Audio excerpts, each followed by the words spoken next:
In this video, we will show you how to replace your coolant hose on this Nissan Maxima with a 3.5 liter engine. This will be located along the front of your engine compartment. Let's get into it. Okay friend, let's get started on our job. The first thing we're going to mention is we will have to make our way underneath the front of the vehicle, so make sure you're in a safe area to do so. Aside from that, we're going to make our way over to our radiator cap right along this area here. First of all, confirm that it's cool to the touch. You never want to open your cooling system when it's hot. Maybe you just came back from a nice ride. This is cool, so we're going to go ahead and press this down, turn it counterclockwise to dislodge it. A little bit of coolant comes up and out of there, that's okay. A quick inspection of your cap and we'll set that aside. The next thing we'll do is safely make our way underneath the front of the vehicle so we can prepare to drain the cooling system. A quick note about doing this job, you do not need to fully drain the cooling system, but typically when I do this, I like to replace all of it. Now we're making our way underneath the passenger side front, and we can see the lower aspect of the radiator up inside this area. We have our lower radiator hose making its way all the way over towards the passenger side, and right in here you can see the small Phillips head drain plug for that radiator. We have our collection receptacle underneath this area. We're going to start draining the cooling system.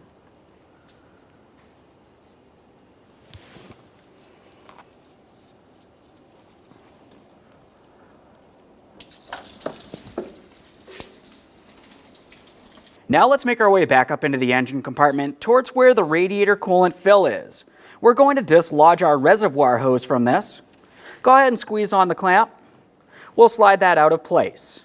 Sometimes you can slide the clamp up the hose, other times as you're sliding it, the hose gets removed at the same time. Either way, once the hose does come off of there, just a quick inspection to confirm it's still usable. Right along the front of this area, you're going to find a 10mm headed mounting bolt. Once you remove this, you're going to find that this plastic bracket will be removed as well.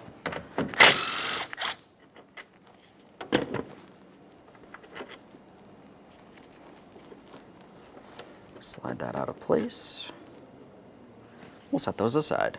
Now we're moving just underneath the coolant fill tube here. That's where you're going to find the hose clamp that's holding our hose to this area. For this, I'm going to use some hose pliers. You can also use just regular pliers if necessary.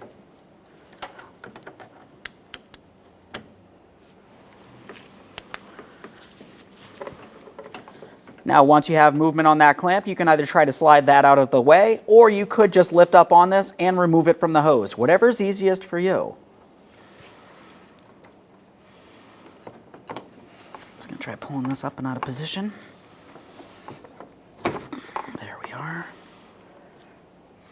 Let's remove that clamp from the hose. Just a quick inspection, decide if it's reusable. If not, you can replace that, of course. Now we can lift this up. To gain access to our next clamp, which is located at the bottom of this, holding the hose to the radiator, it really depends on which tool you're planning on using, on what you're going to have to remove. For me personally, I'm going to be using some angled pliers, trying to make my way down here, so I'm going to remove the engine cover. To remove your engine cover, you're going to find that it has two 5.5mm headed mounting bolts. We can remove those.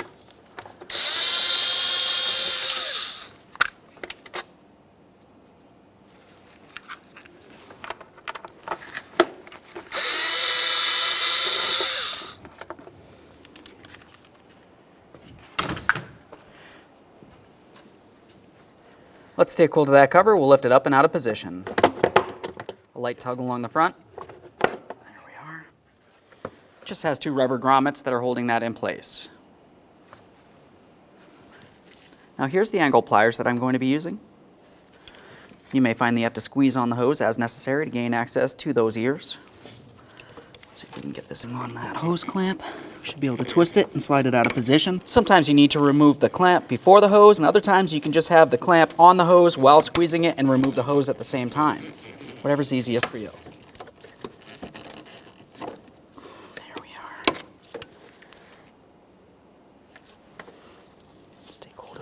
Give it a little wiggle here. And there it is, friend. Now that we have that off of there, you need to clean and inspect the radiator where the new hose is going to go. Go ahead and give this a quick wipe. That looks good.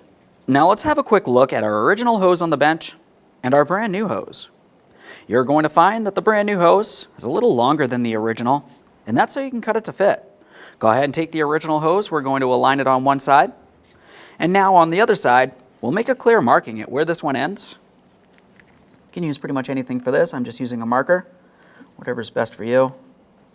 Just going to kind of go around all sides here. Now that I have a marking on the new hose, when it comes time to cut this, I always like to give myself a little extra.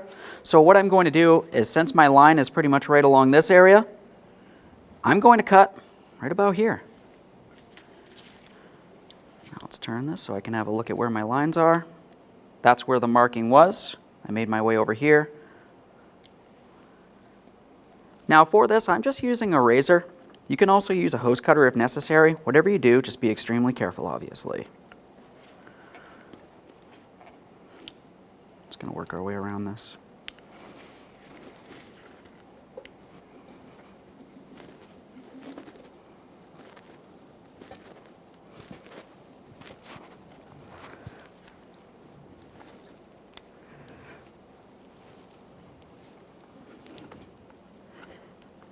Let's have a quick look here. Looks like we're getting close.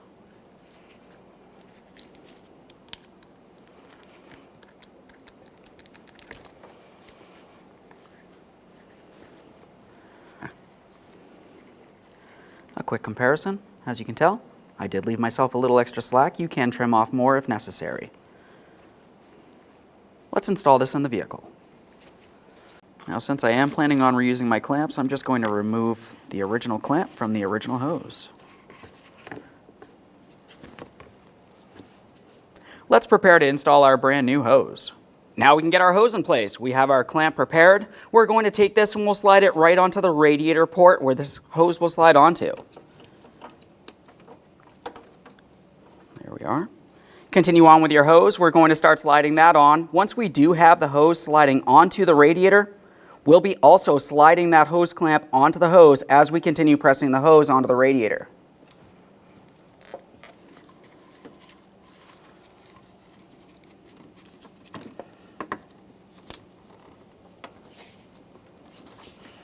Okay. Now this part can be a little bit difficult, just getting hold of that hose clamp to slide it onto the hose. But just grab onto it, slide it up on there.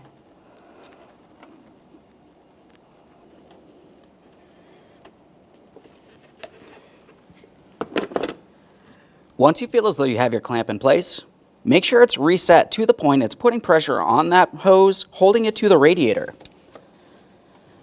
I can feel that my clamp has perfectly spread the way that it needs to.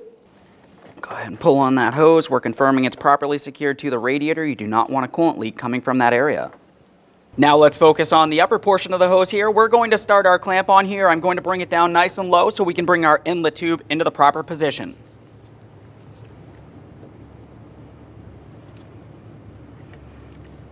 Let's get this on here. Just regroup my pliers. These clamps can be a little bit difficult.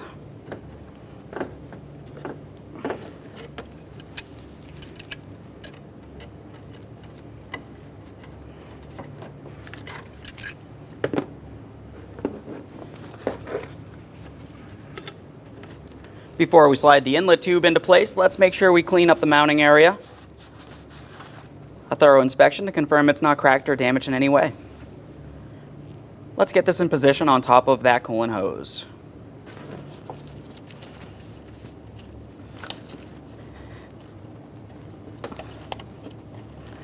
So we can press this on there. Can take a little bit of force sometimes. We're trying to press it up there as far as possible. There we are. Now we can get the clamp in place.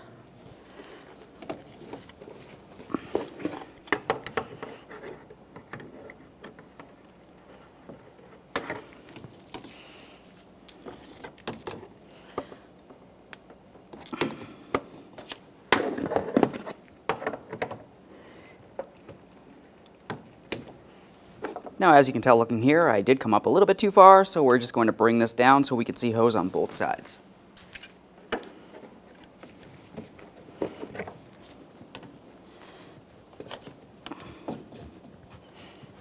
There we are.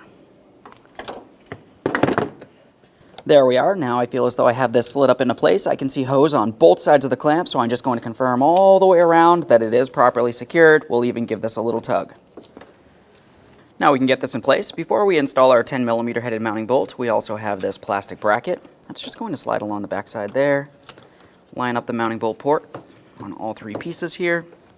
Let's get that bolt in there.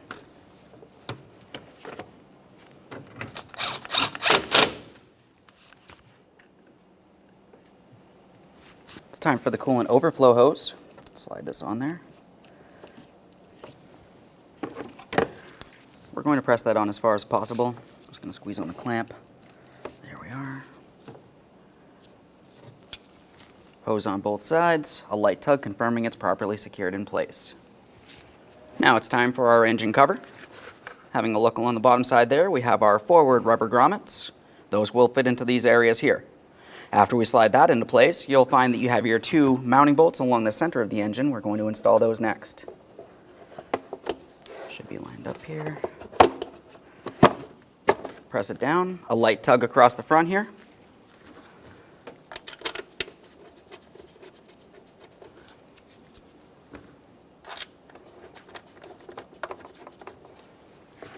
Using our 5.5mm Allen head.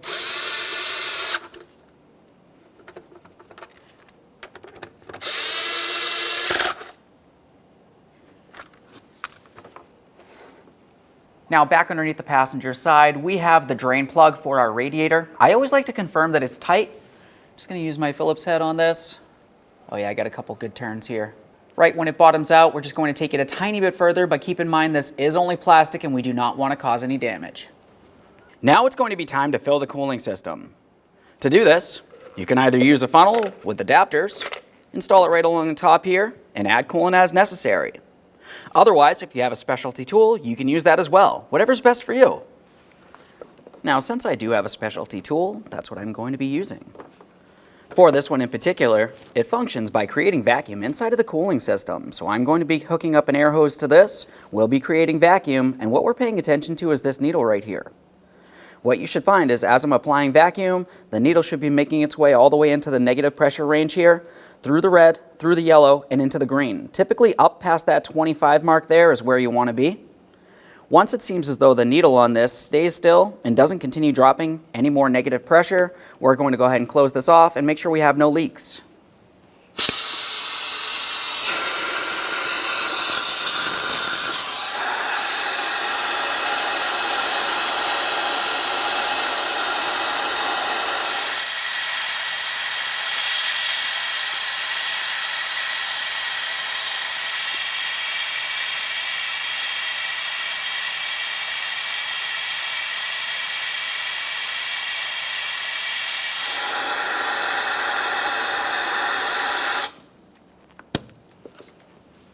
Now at this point, we're just making sure that the needle does not start dropping. It's common for it to go down a little bit, but it should not make its way past the green into the yellow or even worse, into the red.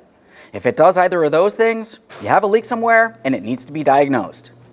Let's just give this another minute here, confirming we have no leaks before we continue filling. Okay, we've waited for a while now and we're sure we have no leaks. The needle hasn't dropped.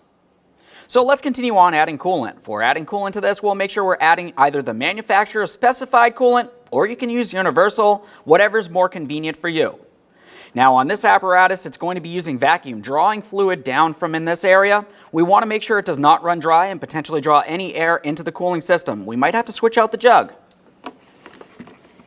Bring this down in here. And here we go.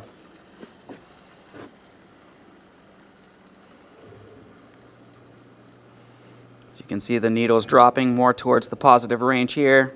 We're losing negative pressure, and the coolant level is going down in our jug.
Okay, our gauge says that we're out of negative pressure here, so we're not creating any more vacuum.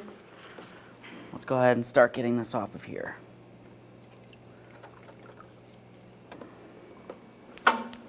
If you're planning on using the funnel system, you want to make sure you have the proper adapter. Just go ahead and press that onto the radiator as far as possible here. Turn that clockwise. Give it a little wiggle, make sure there's no gap. Continue on with your funnel. At this point, what you would want to do is continue adding coolant approximately halfway up the funnel here. You'll find that as air makes its way out, coolant will be making its way down, so you may have to continuously add coolant to the system.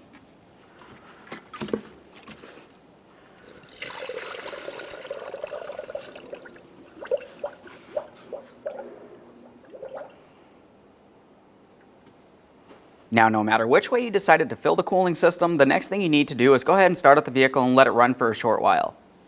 That's going to help remove any air from in the system, and you may find that you have to continuously add some. Aside from that, while the vehicle's running, make sure you have the heat in the hot position. We're going to confirm that the cooling fans run as they should. After those are running, you can go ahead and remove your apparatus from the top of the fill here. Get this off of here.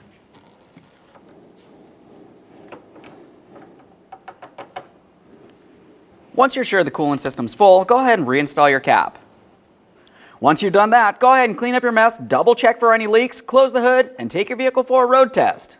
Thanks for watching. When only the best will do, demand TRQ. The only company that lets you view before you do. TRQ is committed to offering the highest quality aftermarket auto parts that are engineered for peace of mind. Thanks for using and viewing with TRQ.